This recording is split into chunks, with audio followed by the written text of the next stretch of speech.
Thanks, listeners, for joining us. Elko Live today, featuring our guest, Julie Gabrielson, conservation educator with Nevada Department of Wildlife.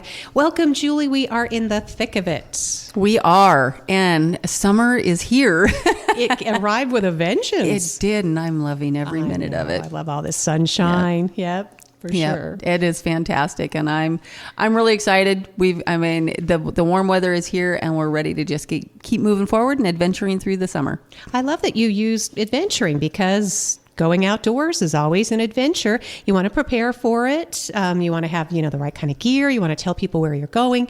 But most of all, you just want to get out there and have fun. Absolutely. I've told my kids for years, be smart, be safe, and have a ton of fun doing it. And that incorporates into everything in life, ultimately. And definitely out in the outdoors. Yeah, for sure. So why don't we start with some volunteer opportunities, shall we? Because people can start planning now to get out and take family and friends. Yeah, so we've got our Eastern Region Volunteer Guzzler Build back again. It's the Robber's Roost Build, and that's going to be the weekend of the 28th of June, and that's about 30 miles outside of Ely, and we're going to build a 10,000-gallon water development, which is what the Guzzler is, and it benefits elk, mule deer, as well as the pronghorn antelope in the area. This is a family-friendly project, and we can come up with jobs for everyone, even to something as simple as just making sure everybody gets a bottle of water when they need it. Meals are provided at base camp throughout the weekend, so that's Friday night through Sunday morning. And then we also do on the site, the build site itself, we do a sack lunch for everybody. There's a big thank you to the Elko Bighorns Unlimited for partnering with us to make this build happen every year. If you're interested in coming, you can join us, or you can call Nicole Hamlin at 775-777-2388. Again, it is family friendly, so if you're looking for something to do, get outside and help our wildlife, this is a perfect project. A perfect project to get outdoors and, of course, make a big difference in the community. And then upcoming events in June include a lot of fishing. We've got a lot going on. We do. June 7th is Rediscover Cave Lake. That's a grand reopening event. After years of, working on those repairs on the dam and the restoration, Cave Lake is officially back. It's full. It looks amazing.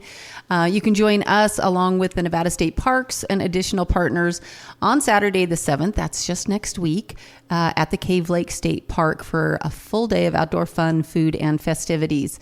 NDOW will be stocking the lake and holding an intro to float tube fly fishing clinic on that day at the lake as well. On June 11th and the 13th, we have an intro to bass fishing clinic. You can join our education instructors for a 2-day introductory bass fishing clinic. That clinic is designed for anglers looking to expand beyond trout fishing in Nevada's warm water fisheries.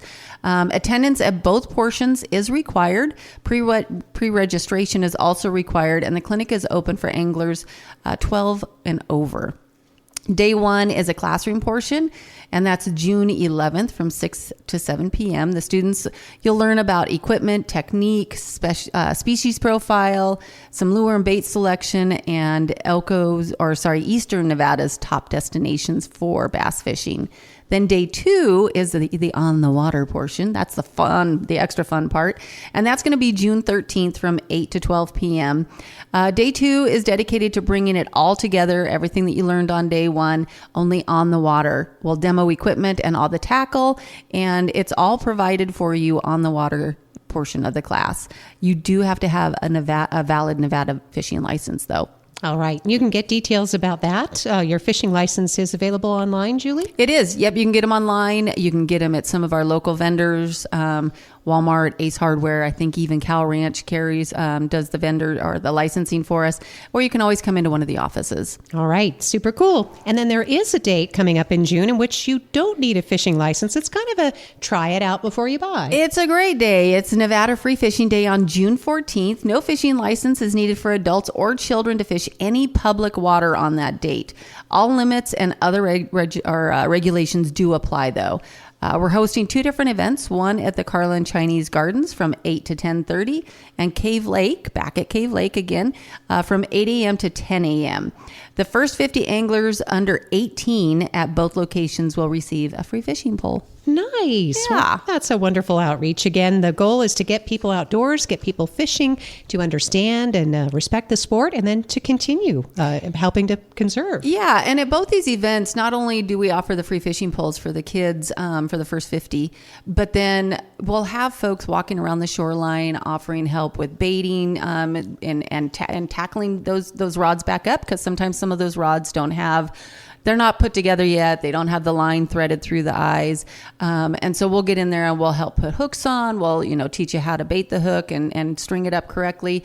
We'll even, kind of talk you through a little bit on the shoreline, how to cast, all of that if you don't have that experience. And then we'll just kind of help out around the shoreline for a couple hours as well. So we don't just send you on your way once we give you a free pole. Nice. You'll get some hands-on experience, and then you'll be hooked. You will. We're visiting with Julie Gabrielson from Nevada Department of Wildlife, and the education continues with summer fun at our Elko County Library. It does. Wild Readings with NDOW. That's once a month on Wednesdays throughout the summer, June through August at 1 p.m. June 18th, July 16th, and August 13th are those dates. Each month, the reading features a nonfiction story on a specific species of one of our wonderful Nevada wildlife. And it also includes a hands-on activity that Nicole does a great job with. For more information on that, you can call her at 775-777-2391. Yes, that's a different phone number than the other Nicole, because remember, we have 2 Nicoles on my team. Great team, Nicole. Yeah. And then you can also call the Elko County Library for more information on that. That's going to be a great summer fun activity. So don't forget to mark your calendars for some additional story time at the library.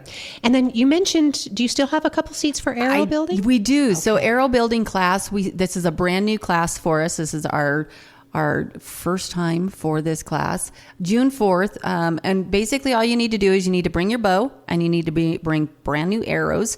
And we're going to help teach you how to measure them for the correct length against your bow for your draw length. And then we're going to teach you how to fletch them, how we're going to cut them. We're going to put wraps on them. We'll let you pick the colors that you want. And we're going to teach you how to build your own arrows. And it's something that you can do at home as well. We are providing all of the equipment necessary with the exception of that bow and the arrows. So if you are going to join the class, we do have a couple seats available. You can find the information at register-ed.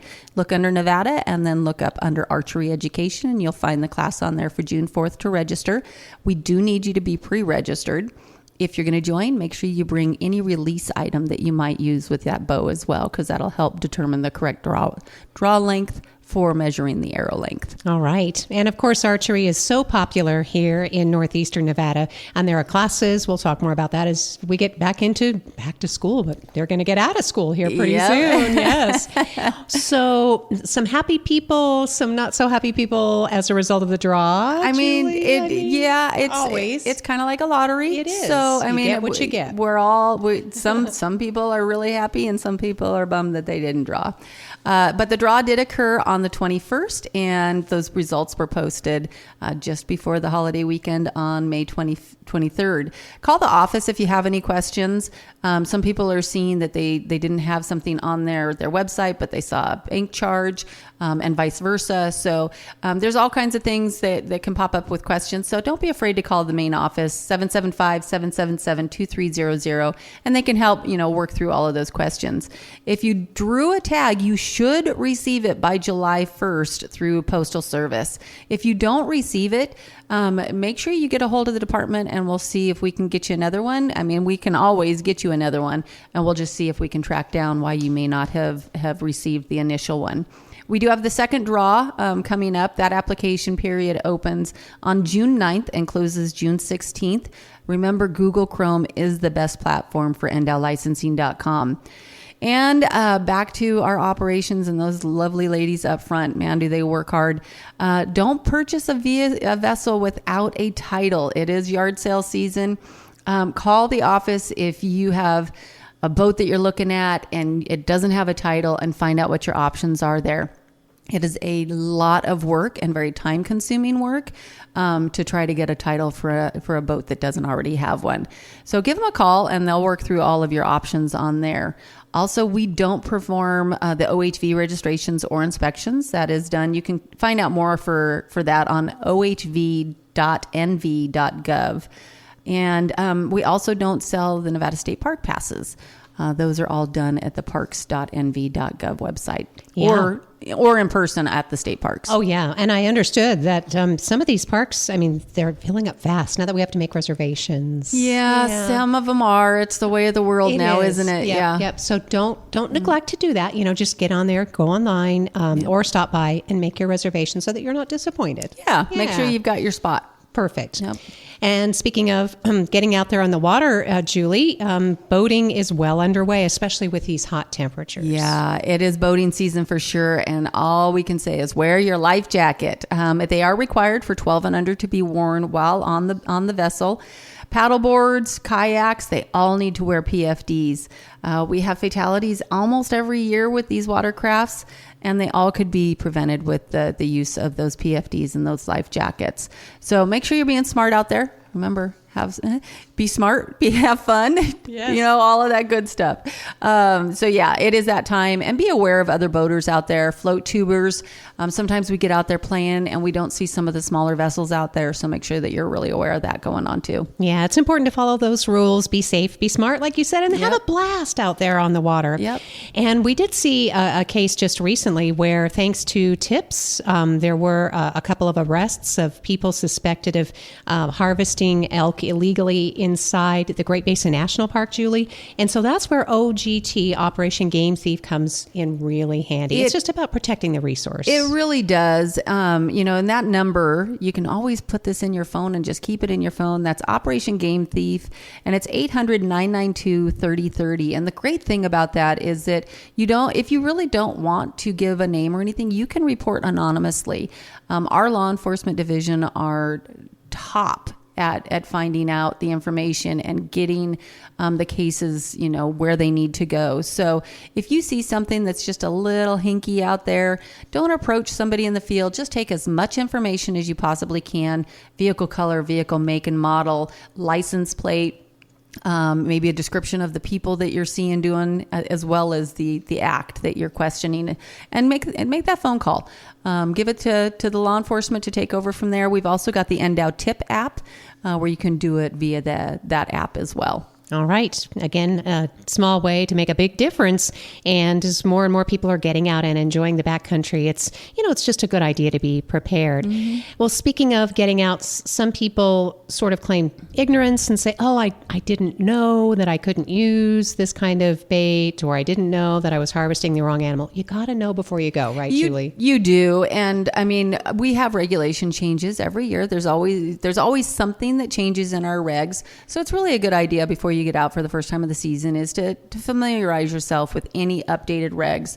Our reg books they're always kept up with that. So, and there's normally even a section in each of those reg books for what's new to know, where it breaks it down and you're not having to search that out yourself. But one of the things to pay attention to, like ruby marshes specifically, you cannot use bait in the collect and ditch. It is artificial lures only. Power bait is considered bait. And it is also not allowed at the Ruby Lake National Wildlife Refuge. So it's a really good idea, as a good sportsman, get out there and know the regulations before you get out for the first time of the season. All right. And then talking with Julie Gabrielson, our conservation educator from Nevada Department of Wildlife. A lot of folks also getting out and enjoying the beautiful landscape using their off-road vehicles. Yep. And again, be smart and safe with that. Leads to, the off-road vehicle usage, it can lead to a lot of destruction and of habitat as well as fire risk. And so be prepared when you're out there. Be smart about where you're parking those hot engines. I've seen people go as far as bringing a tarp with them, and they park over the top of the tarp. They lay it out and then park over the top of the tarp. Make sure you've got extra water with you. Be prepared when you're out there. All right, Julie, good advice again about those OHVs and UHVs. Well, getting out fishing. We know that some of these creeks and streams are going to be swift moving. They are. So my route that I walk several mornings a week, we were just commenting about how high that water is and how fast it's moving right now. I have 200-pound dogs, and occasionally they always like to go into the water, but occasionally they go into the water where it's not quite as safe as other places. And even them, you kind of see them just fighting, staying upright in that current. So definitely be aware of what's going on out there. And it's fishing season, so we want to get out there and have a good time with it. But again, all the area streams and rivers are still extremely high and will remain so for a couple of weeks with the forecast into the 80s and 90 degrees. Would not expect this stream fishing and access to improve probably until around the 4th of July. Mm-hmm. So just keep note of that when you're looking at some of those streams and thinking, I really want to get out there. Think about the safety first. All right. So just expect that right now, NDOW, agents, fisheries, they're doing all the things. They're stocking fish, getting ready for you. They're doing a lot of stocking right now. Fish stocking is in full swing, and it will probably complete around mid-June. And that's for everything but the high lakes and Lamoille Creek. Now that it's boating season, also remember to clean, drain, dry, and stop at inspection stations prior to launching your vessel into any of our public waters. Invasive species are a thing, and so far we've been able to keep our lakes clean, but that's why, is because of the clean, drain, and dry process. Also, wipers will be stocked in Wild Horse on Thursday. So. Wow, that's exciting news. People love them. They're kind of, is it fair to say an aggressive, or they're like a sporting fish? I can't really speak too knowledgeably on them. I know that people love them. Exactly. They're popular. I thought it was because they put up a little bit of a fight, but okay, cool. So I'm just, I don't target them myself. Right. And so I can't speak to. I'm kind of a passive fishing I like perch. I love trout. Trout is my absolute favorite. That's true too, and they're so pretty too when you pull them out. The way the little rainbows. Yeah. I know. Yep. I know. Listen to us. The beauty of fishing. Yeah. And they taste pretty good too. Okay. And I think that's the biggest thing is I love the taste of our cold water trout here. Mm-hmm. Yep. Fixed just right. Nothing like trout when you're camping. Yep. So, and don't forget the fishing license. You got to have that to do all this. Have the valid fishing license. Yeah, yep. They're not very much, and they last for the whole year. They do. Yep. So, speaking of fishing, let's move on to talk about game. Yep. As we already stated, the big game draw results were released last Friday. The second draw is coming up on June 9th and through the 16th of June. There will be a limited number of any legal weapon junior tags, hundreds of primitive weapon junior tags, limited general archery and muzzle loader deer opportunities, as well as limited number of archery pronghorn tags. So those are some of the things to look forward to if you're putting in for the second draw. Cortez Mountain Bighorn Sheep Translocation is scheduled for June as well. 2 complements of sheep totaling up to about 60 individuals will be brought from the Muddy Mountains to Hunt Unit 141. This release is actually a culmination of decades of effort for NDOW to repopulate and bring the state animal back to its native range in the Cortez. So it's a pretty exciting and monumental event coming up. Yeah, a lot of hard work went to that, and I think we even have a letter of support from the governor. We do, yes. So thank you, Governor Joe Lombardo, for recognizing the significance of that. Yep. And speaking of animals, like a lot of things, are political anymore. And we have Nevada Board of Wildlife Commissioners, a lot of interest in a lot of different topics, Julie. And it is. So they're meeting again on June 13th through and 14th in Elko is their next meeting. Some of the things you might see on the agenda is upland game seasons and bag limits, fur bearer seasons, as well as elk planning. In that elk planning, they're going to review the current revision process of the statewide plan. And then they're going to determine if the local area subplans and their associated population objectives should be opened and revised. public participation is encouraged and welcomed at these meetings, not just at the state level, but on the local Elko CAB level. That meeting is going to be held the previous Monday on June 9th. So again, I can't emphasize enough how much we want the public at those meetings, and let your voices be heard. Some really great things come out of those meetings because of the public comment and interest. And don't be intimidated. This board is diverse, and they like to facilitate community conversations. So even if you're a little bit nervous about something, it's important. You don't have to be a sportsman or woman, in harvesting animals to be interested in them. I mean, like you said, they need a variety of opinions. So, Absolutely. yeah. Yep. So it's a good opportunity. And while you're out and about, check out some of the road conditions. Be aware before you go. Yeah, and especially this time of year, we've got a lot of runoff coming. So some of those smaller creeks might be bigger creeks right now. So be aware of impassable roads, washouts from that runoff, and just really pay a lot of caution while you're out there. Be prepared, file a plan so that somebody knows where you're going, and when you'll be back, and how they can possibly help you in the event that you don't make it back on time. There's some really great tools out there where you can still have some communication even when you don't have cellular service. So look into those types of things as well. And again, keep the vehicles on existing roads while you're shed hunting, scouting, or just enjoying the backcountry in any type of activity and adventure. And just be smart about it. Yep. Thanks, Julie, for the reminder. Again, stick to those roads and trails. We have so many miles of them, and we want to preserve them for everybody's enjoyment. It's springtime, and that means we see a lot of wildlife, and some of them are babies. Yes, it is time for baby birds and baby animals. Resist that temptation to rescue them. It might be perceived that you've got an injured or abandoned baby bird, and even like deer or other animals. In most instances, that parent, they're going to return to care for the baby at some point in the day. A lot of times they'll leave the baby during the daytime and come back at night, and that's for predator avoidance. And they just are not pulling as much attention to those babies. I actually had a cottontail nest in my barn a couple weeks ago, and it was really kind of cool to see the activity level. I put a camera on it to see at just what points she was coming in and taking care of those babies. And they do not visit that nest during the daytime.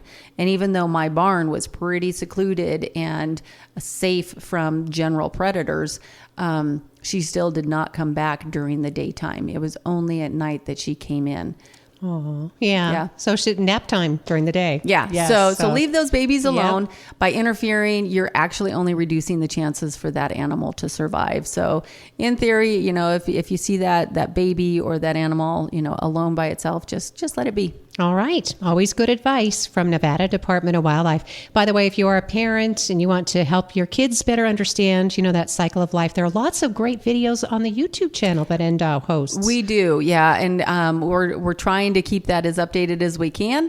But we do have a lot on our Nevada Department of Wildlife YouTube page. So there are also opportunities. We talk about volunteers a lot on this program, but you're getting ready to start some monitoring surveys, and sometimes you are interested in people helping out with that. Yeah, we've got a couple different ones. So first, we're starting our statewide North American bat monitoring surveys, and those surveys involve placing detectors all over the state, and those detectors record the ultrasonic calls of the bats in the area. They use specialized computer software, and these calls can be identified to the species to determine where our bat species are found and how the population is actually doing. We're also interested in any bat roosts, such as bats using bat houses or attics that you're aware of. And you can report those to our local NDOW office and our biodiversity biologist, which in our area is Mackenzie. You can also get online at packwestbats.org and then NBWG /NBWG. So you can report those there, and those are some great ways to help us out. And again, if you just call the main office, 775-777-2300, you can get a hold of us there and let us know of those locations. Yeah, it's important to do these studies. Bats are beneficial. They're very important in the local ecology. They really are. And the stigma behind bats is really, it's really unfortunate, actually, because they really are so beneficial for our environment. And so we're just trying to help change that a little bit. Yeah, get people thinking how cool bats are. Speaking of cool, there's a Pinyon Jay Blitz coming up, of which you're helping to partner. Yeah, so we're partnering with the Great Basin Bird Observatory, and it's a Pinyon Jay Blitz on June 14th. We're not hosting it, but we are partnering with them. They're planning to meet at the NDOW office, but all will need to pre-register for the event, and there's going to be some information in that pre-registration as well.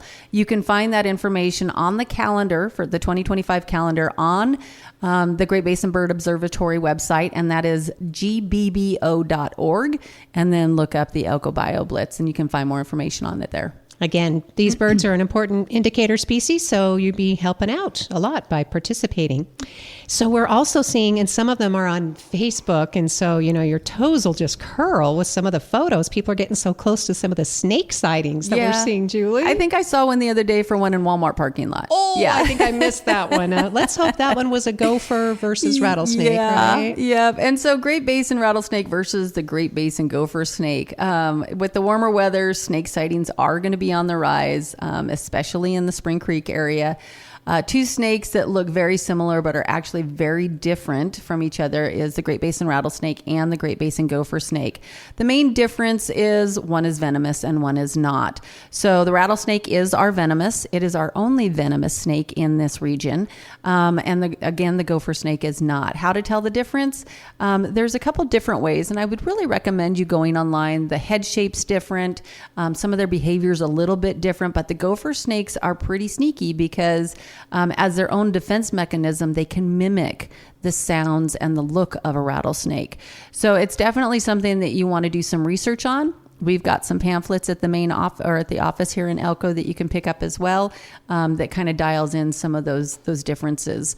And you can do it from afar. You don't have to get up too close to be able to tell. Well, and that's it too. You don't have to kill snakes. I mean, you just don't have to kill them. They are also important to the ecology, especially the gopher snakes. They cut down on the rodents, for example. So I've actually had someone take a gopher snake, and I said, wait, that was my gopher snake, because they cut down on the mice, right? So give that back. Yeah. So, but avoiding them is most important, and teaching your dogs and your children to avoid snakes. Just avoid them. And ultimately, they want to avoid you as well. Yes, always good advice. Yep. And then the last topic that we have today, before closing out with Julie Gabrielson, is about what's going out on the habitats. Yeah, we've got a lot going out there on the landscape. So staff is monitoring improvement projects from last fall to see and determine if any retreatment or follow-up treatments are going to be necessary. They're also preparing for implementation this coming fall on other improvement projects. They recently finished irrigating on the Argenta WMA. That's right outside of Battle Mountain, our newest WMA. And they're planning to start the irrigation on the Bruno WMA probably end of next week sometime. They also are continuing to review the NEPA documents, and that's impacting federal land in our Eastern Nevada area. Please visit the e-planning website to be informed on what's happening on our federal lands in Elko County, because much like our commission, public input is really important on that. Yeah, and it's all about the balance. Again, the conservation, some of these WMAs, these were areas that were acquired through very concerted, careful efforts of conservation groups. A lot of private money was used.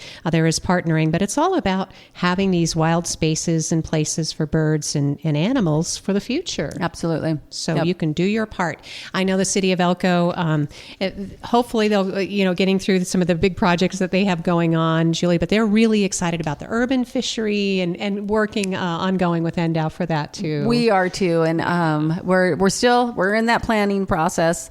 We're waiting on some documents and some engineering and some quotes and things like that. But we have pretty regular meetings with all of the partners on that to make sure that we're on track and moving forward with it. Yep. Just because you don't see things happening doesn't mean things aren't happening, because they really are. People are dedicated to this project and super excited. It is. And sometimes it's a little bit slower moving than all of us want it to be, but patience is a virtue, right? Yes, it is. Well, Julie, with that, I'll send you outdoors, I'm sure, hopefully, if you get to do something fun. Appreciate your time. Absolutely. Yeah. Lots of fun stuff coming up for June. June's going to keep us busy outdoors, which is one of my favorite things. Nevada Department of Wildlife, NDOW.org, or visit them on Youth Center Road. They're out there across from Nevada Department of Motor Vehicles. Go under that little underpass area. I mean, it's, you know. Yeah, we're about another mile and a half, 2 miles further for that's the true. east. Not the first one, but take the second. It's worth it. It's It really is. such a nice staff out there and a great office. And you still have your snake in the cage out there? There's still a snake in the. cool. We're doing some remodeling, Oh, so we've okay. got a rosy boa Yes. that's in a terrarium up there right now. We're getting ready to revamp the fish tanks that are up there. Nice. And so it'll be a pleasant surprise when people walk in for the first time in a while and see some of the changes we've made. All right, so experience it in person at Nevada Department of Wildlife offices. Thanks again, Julie Gabrielson, our guest today here on Elko Live for KELK.